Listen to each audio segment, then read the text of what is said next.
স্বামী পাত্তা দিচ্ছে না, কোনো সমস্যা নাই। স্বামী অন্য মহিলাদের প্রতি আসক্ত, কোনো সমস্যা নাই। কেউ কোনো কথার দাম দেয় না, কাউকে পাশে পাচ্ছেন না, বাদ দিন এইসব, একদম মাথা থেকে ঝেড়ে ফেলুন। আমি প্রথম এইসব বিষয় নিয়ে ডিপ্রেস ছিলাম।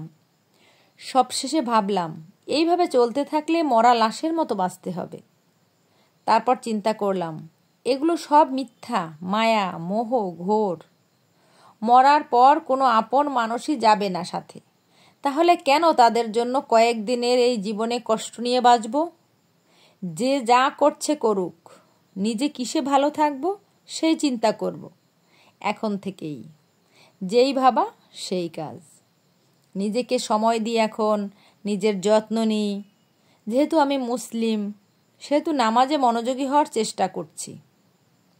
আপনজনের সাথে যতটুকু কথা বলার দরকার ততটুকু কথা বলি, বাড়তি কথা বলি না।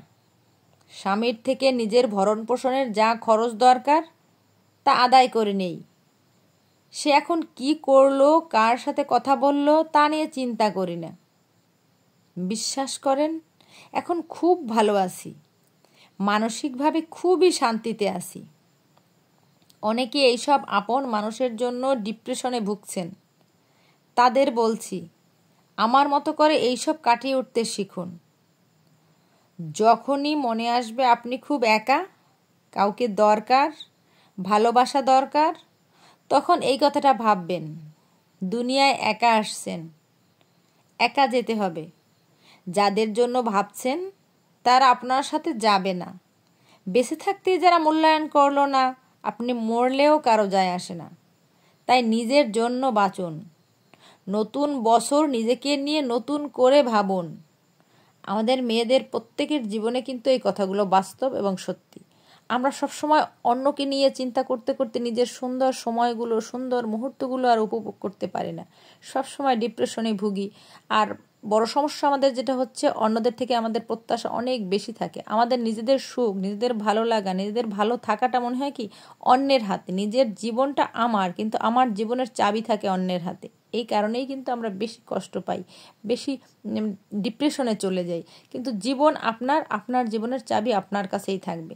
আপনাকে ভালো আপনার নিজেকেই রাখতে হবে। আপনার মনকে অন্য কেউ ভালো রাখবে না।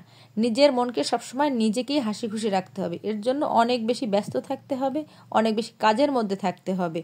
যদি ডিপ্রেশন আসে তাও কাটিয়ে উঠতে হবে। সবসময় বলতে হবে যে আমি যেটা করতেছি, আমি যেটা ভাবতেছি সেটাই ঠিক। আমার ভাবনাটা যদি ঠিক থাকে, আমি আমার স্বপ্নের রাজ্যের রাজা। এখানে কে কি বলল, কে কি আমাকে নিয়ে ভাবলো, এটা কল্পনারও সময় নেই, এটা ভাবারও সময় নেই। মানুষ আমাকে নিয়ে সবসময় খারাপটাই ভাববে, এটাই মনে করতে হবে।